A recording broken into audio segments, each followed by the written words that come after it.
Good morning, Shangam second grade readers. Today is Thursday, April 30th, and today we're going to continue with our discussion about common story elements in fairy tales. Now remember, fairy tales have story elements just like every other story. However, fairy tales have their own unique elements that make them a fairy tale. So today I'm going to show you some of those other elements. So let me get this up and going for you guys. Perfect. All right, here we are. Story elements in fairy tales continued. If you remember yesterday, I said that they typically start with a special beginning or an ending, or have a special ending. So once upon a time or long ago, and then they'll end with something that's similar to and they lived happily ever after, or and they were never seen from or heard from again. There's usually a good character and an evil character, and remember that evil character is trying to do something bad to the good character. A lot of times there's royalty or a castle. You'll see in today's that there might not be, but remember that is a common element. It doesn't mean that it's always there, but it does occur often. There's also usually some element of magic. Again, not always there, but typically can be found. Today we're going to talk about 4 new story elements in fairy tales that are usually very common. One of them being talking animals. Think about the Frog Prince, right? The Frog Prince, the frog is talking, trying to convince the princess, royalty, that if she kisses him, he'll turn back into a prince, right? So there's often talking animals in fairy tales. There's usually some aspect of love, whether it's a prince that falls in love with a princess, or there's a love for certain characters, and again, you might see that in today's storytale as fairy tale as well.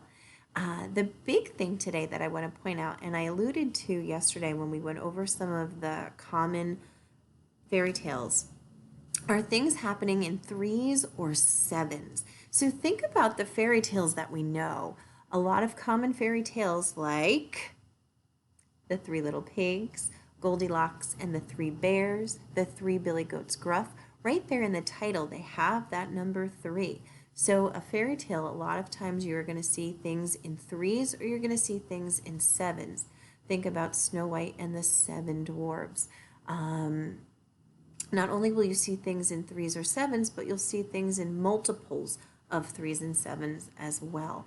So a lot of times the character might try something 3 times before something happens, or you will see them say something 3 times or 7 times.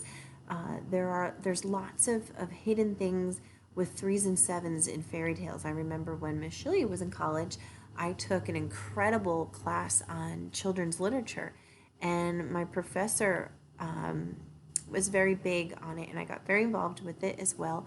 And he used to tell us, make sure you're looking at the pictures too, because often illustrators will include in their illustrations elements of that 3s and 7s in their pictures. So if you have any fairy tales at home, go through your books, look through them, and see if you see any 3s or 7s appear in illustrations as well. And then lastly, we're going to talk about a problem and a solution. There's always a problem in a fairy tale, but there is always a solution. And I alluded to it yesterday as well, that often or always, good overcomes evil. So the good character will find a way to defeat the bad character. So there's always a problem, but there's always a solution, and the good character is always going to win. So I am going to show you what today's, let me just move this. Uh-oh, I lost it. Come back to me. This is today's chart that you're going to be filling in. And it's a little bit longer than yesterday because now it includes all of the elements that we've talked about so far. So the first thing you're going to start off is the name of your fairy tale or the book that you're reading. You're going to let us know if It started with once upon a time or long ago. Tell us who the good character or characters are. Who's the evil character or characters? Was there royalty in the story, or was there a castle? And again, there might not be. So if there isn't in the fairy tale, don't worry about that. Was there magic? What was the magic? Are there talking animals? Yes or no? And what kind of talking animals are there? Love. Was there love in this story? Did somebody fall in love with somebody else? Were they trying to get someone to fall in love with them? Look for that. Also, threes or sevens. Were there any threes or sevens that you found in the book? Such as, did a character do something 3 times? Did they say something 3 times? Were there 3 characters in the story? Look for that kind of stuff. And even with sevens, like I said, with Snow White and the 7 dwarves. And then also, what was the problem and the solution of the story? And then finally, what was the ending? Did it end with and they lived happily ever after, or did it end with that they were never heard from again? So I'm going to move into today's story now. We're going to get out of this. And today's story is The 3 Little Pigs. And this one is by Kathy Jewett, and it's illustrated by May Matuska. I'm not sure if I'm saying that correct, but I'm going to disappear now. And here we go, The 3 Little Pigs.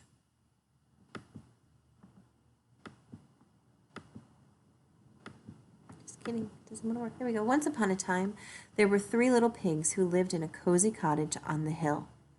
They loved to eat all the delicious food their mother made them every day.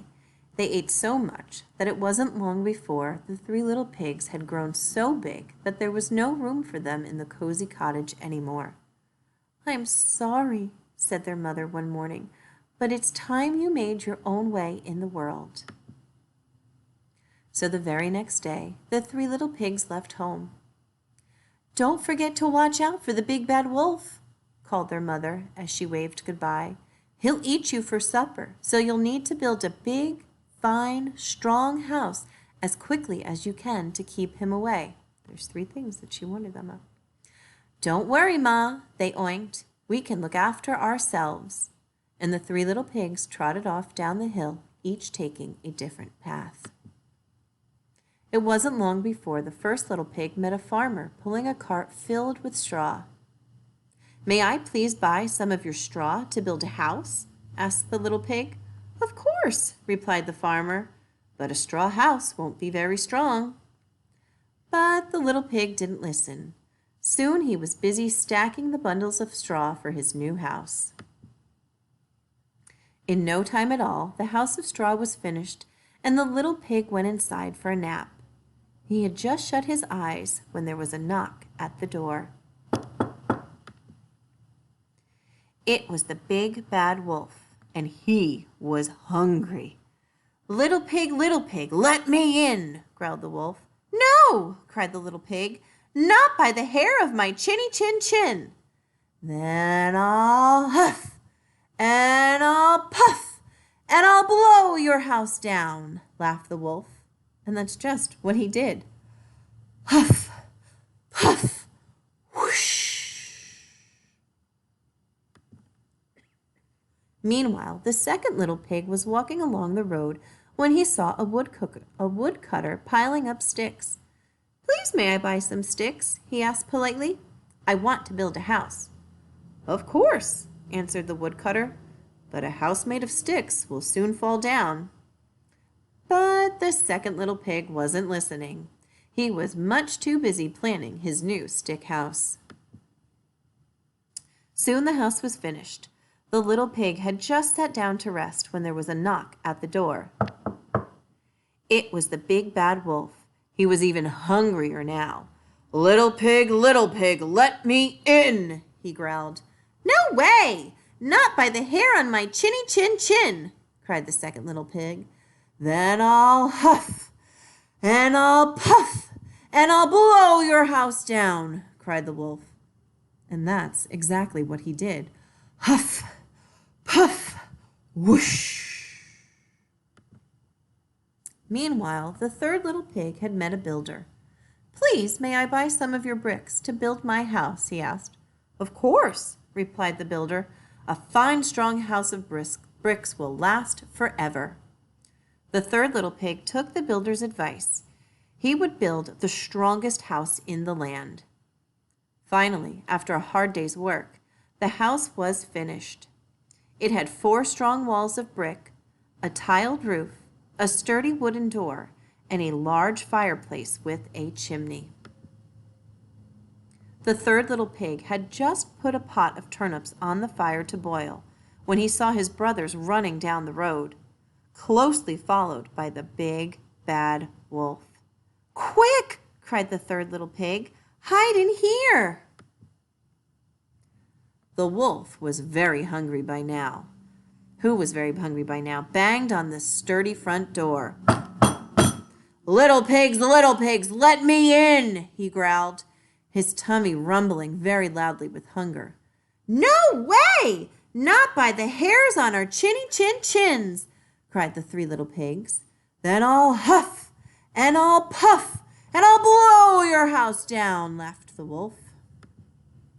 So he huffed, and he puffed, and he puffed, and he huffed. But the brick house stood firm. The wolf was furious. He climbed up onto the roof and shouted down the chimney, "If I can't blow your house down, I'll come down the chimney and gobble you all up." The big bad wolf jumped and landed with a huge splash in the pot of turnips boiling on the fire below. "Eow!" He leaped up with a scream and ran out of the house, never to be seen again. And the 3 little pigs lived happily ever after in the house made of bricks. The end. So I'm going to come back to our story elements now. And we want to go over all of those elements that were in the story. Think about, was there a special beginning or ending? Yes, there was. Were there good and evil characters? Yep. Was there royalty or a castle? I don't think so. Was there magic? Nope. Were there talking animals? Yes, there were. Was there love in this story? In a way, think about the relationship between the brothers, the 3 little pigs, right? Were there things appearing in 3s or 7s? Absolutely there were. And was there a problem or a solution? I think there was. So today, you are going to use the story of the 3 little pigs to fill out the fairy tale elements chart right here. If you want, you can also use a fairy tale of your choice if you have any at home, or you can go on Epic and read another version. If you have any questions, please reach out and let us know. Have a great day, guys. Bye.